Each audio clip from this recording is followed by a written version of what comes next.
One comment that I get a lot that I think is interesting is people will say, I really agree with you about a lot of stuff, but just not the Christianity stuff. You know, Christianity is the one true religion. That's the one thing that you're not right about, you know. And I just think it's interesting. So let's just seriously think about this for 1 second. I'm not trying to start a fight. I'm not trying to piss people off. Let's think about this logically. So everything is a lie. All this stuff, all modern science, and just the whole idea of schooling is really a lie. It's not intended to make you smarter, make you learn, make you more intelligent. It's intended to turn you into a worker, a factory worker that doesn't ask questions, that never questions the narrative, that just shuts their mouth and does their work. That's it. That's what you are designed to be. You are programmed to do that through every little thing. So if we are programmed through everything, schooling and all this stuff, what makes you think that religion is the only thing that didn't, especially not even religion, Christianity, that's the only untouched thing. So all the other religions, you know, the Hindus out there and all the other religions that have been around for longer than Christianity, so those are not real, those are fake, those are all lies. But Christianity is the one real thing. Let's go back and think about Christianity for a second. Who wrote about Jesus? Like, how do we know Jesus is a person? Let's think about some historical characters that have written about Jesus. Well, one of the only historical people to ever write about Jesus is Josephus.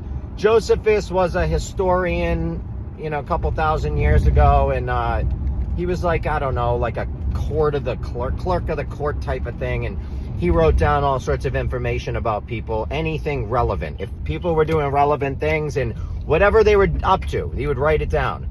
He wrote about Jesus, and it was about one sentence long. It said that he was a man, that he had parents, and that he died. That's about it. It didn't say that he was doing miracles or going around the world, or none of that. It didn't say anything.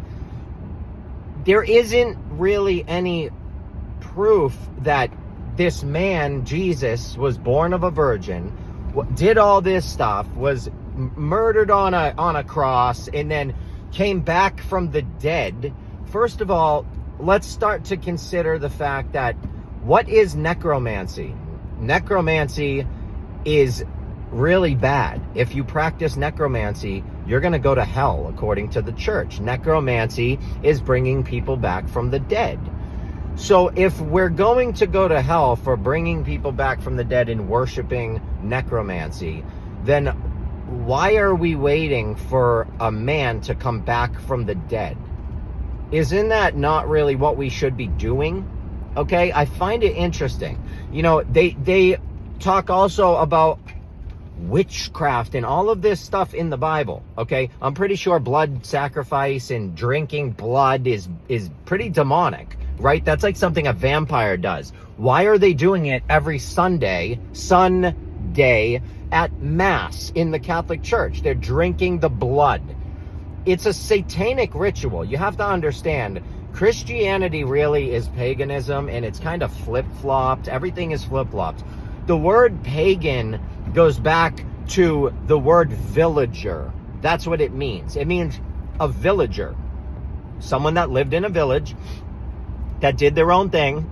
And then when Christianity and Rome, okay, when they came in with their army of Christians, okay, which that's what it was back then. They were an army. They wore crosses, but if you didn't comply with what they wanted you to do, their cross on their shirt would not prevent them from chopping your head off and stealing all of your stuff. It just didn't. They didn't care, because according to them, they were doing it for the good of humanity. They were doing it for God. It's funny. Now, what's really interesting is the Roman soldiers that were really doing this, pushing this word, this forcing people to believe in Jesus and really getting Christianity to set in its foundations. These soldiers were not Christians. These soldiers were believed in Mithra, okay? Sol Invictus. These are different sun gods, okay, or solar deities, you can call them. And these are ancient solar deities. This is where we get our idea, Jesus, the Son of God, God's Son, the risen Savior, the light of the world. We're talking about the sun in the sky, the light of the world, the risen Savior rises every day. It is the light of the world. There is a sun that lights up the whole world. It's the light of the world. And if there was no sun, we would all die. It's the risen Savior. God's Son is the sun in the sky. God made the sun. You didn't. Nobody made the sun that you are aware of. God made the sun. Therefore, it's God's Son. And like I said, God's Son is the risen Savior. God's Son is he brings light and life to the earth so that we can all live. He sheds his life for us, which he does. He sheds his energy so that we can all survive. All of this stuff is super important. So when I talk about this, it's like Christians get so mad, and it's like, I don't even know what you're mad about. All right. I love my whole life. I go around, I try to help people. I'm a recovery coach all day. All I do is give away so much, thousands of free videos, free information. I dedicated my adult life to helping other people. That's something I think Jesus would be doing if Jesus actually was doing that. I think that Jesus could appreciate something like that. I don't think there's anything demonic about learning, about teaching, about spreading the idea of love. I don't believe that Jesus was the Son of God who died on a cross and then was resurrected from the dead. I don't believe that, because men don't come back from the dead. And if they do, that's necromancy. That's not even something we should be worshiping in the first place. Now, second common sense thing is, if Jesus does come back, who is going to know? Who is going to believe him? Who's going to know it's Jesus? What if Jesus is already back? I'm pretty sure if someone came around and said, I am the reincarnation of Jesus, they would get a lot of shit for it. They would catch a lot of flack for that. No one would believe them. As a matter of fact, that's kind of what's going on right now with that dude that suddenly appeared after the Pope died, and he's saying that he is the reincarnation of Jesus and all these prophets. And so this is kind of what's going on right now, and people are just right over their head. So it's funny. It's like, okay, well, you're waiting for Jesus, and you kind of got one saying he is, and everyone's giving him the finger and telling him to go F off. So the whole idea of waiting for a man to come down to save you, to be raptured, and that is silly, because no one's going to believe it when he does. So Jesus is going to be pretty pissed off when you get to heaven. I don't think he's going to let you in, because you were waiting for me. I came down. What the fuck? So please, people, learn some stuff.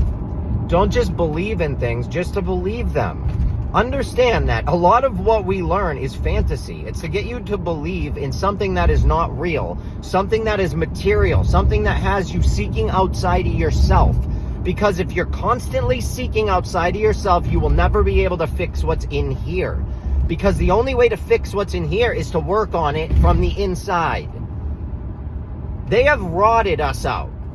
They have rotted us out completely with words and with images, with symbols. They have completely programmed us to believing whatever they want us to believe. And now we are literally a bunch of morons. We're a bunch of indoctrinated idiots running around, don't know anything. And no wonder why we're struggling. No wonder why we've been taken advantage of for so long. It makes sense to me, because we don't know anything. We've been lied to about everything. And the people on top with billions of dollars that control everything, they know the truth. They keep us in the dark to keep us dumb, and it works. All right, I just posted a video because there was a game that a kid invented in the 1980s, because this kid wanted to understand how billions of people around the world could get manipulated by handfuls of people. How? It makes no sense. So he invented a game called Wolves, or Mafioso, Russian kid. He invented this game where you at a party, say you have 20 people, you have everybody pass out little cards, and two of those cards say wolves and the other one say villagers. Now, there'll be 2 wolves out of all the other villagers. And what happens is the villagers have to close their eyes, and the 2 wolves walk around and eliminate one person. They pick which person they want to eliminate, and they tap on them. That person is out of the game, and everyone now opens their eyes. Now, the people have to try and guess who was the wolf.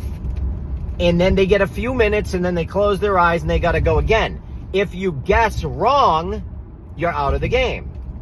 So you really have to, and if you start, like, if the wolves start to see that, this person's on to me, they're probably going to kill you when you close your eyes. So you have to be very clever about how you disclose your information and how you do your investigating. I think that's very, very similar to what is going on here. All right. And social media is going to be used for that purpose. They can so easily now just figure out who is a sheep and who isn't. And then they can divide you up, and they can start eliminating the herders so that we just have sheep. And that is exactly what's going on. This is why when you go on TikTok Live and you only see the same people constantly, like the same flat earthers constantly, the same globers all the time. It's just because we're stuck in this one tiny little algorithm that they shove us in, and we all think we're getting somewhere because, oh yeah, my account, I gained thousands of followers. Yeah, it doesn't matter really. There's billions of people, and the people that most likely that video found the algorithm on anyway, those people probably already had those types of things in their searches, which is why the video came up in the first place. We're not really popping up in random algorithms, I'm telling you. It's just not happening. They have total control. They can just eliminate us in 2 seconds when they want to, which is what they do. So I'm trying to get information out. I'm screaming from the top of my lungs. I have paid money to do this. So when people say, oh, you're just trying to scam people, oh, you're a scumbag. Really? Because I've invested in this shit. Me and my wife have spent money on doing this. We've spent thousands of dollars. It's not cheap doing this. It's not cheap building websites and buying domain names and like all the shit that I do, all the stuff I've invested in, cameras and like crazy telescopes so I can take better videos and I can learn more. I do this stuff for all of you, man, because every time I buy a new telescope, I can take better videos and teach people more about what's going on. So I'm really not even investing in myself. I'm investing in the people. So it irritates me when people try and call me a scumbag and a con artist. Who am I conning? Myself? I mean, give me a break. Just this year alone, I've spent thousands of dollars trying to fucking give you people information. It's sad, man. But this is the world we live in. We live in the world with a lot of people that are incredibly cocky for no reason. There's no humility in this world. People think they're just amazing. They think that their shit don't stink. And it's weird, man. I get it, though, because I can see where the programming all came from. I use this example a lot because it's perfect. But the Edward Bernays, man. Most people hear Edward Bernays and they think he invented, like, sauce. The Bernays Hollandaise sauce. That's not what he did. He got about half the women, more than that, in America to start smoking cigarettes by manipulating them through marketing and advertising on television. His uncle was Sigmund Freud.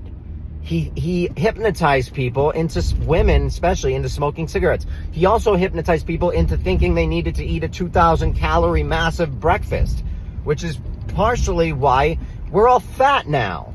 So it's funny. People don't want to see it, but it is what it is. It's just the truth. We've been manipulated through marketing, through television, through media, through radio, through newspapers, through symbols. Early back in thousands of years ago, they were using symbols on rocks to manipulate people. They're still doing it today. It's the same thing. We just have better technology. That's all. It's interesting. And do we really have better technology? Who knows? I don't know. Maybe not. I think the technology back then might have been better. It was different. It might have been better, though. Better's a weird word. But anyway, I don't know. If you want to see my work and what I believe and what I research, I've learned a lot from people like Jordan Maxwell. I give him credit all the time, because if it wasn't for Jordan Maxwell, I don't know where I'd be. I mean, I discovered him on Rumble years ago, and I was blown away. And then for years, I spent my life in libraries. My wife, I met her in a library. She's a librarian. I met her 7 years ago. So it's 6 years ago. So it's interesting. You know, everything I heard him say, all his lectures, I would write everything down. I have notebooks in notebooks. I still have them. I have probably 50 to 100 notebooks this thick filled front to back. I would just write down his lectures as I would listen to them so I could retain the information, because I retain better when I write it down. Most people do. That's how you really learn.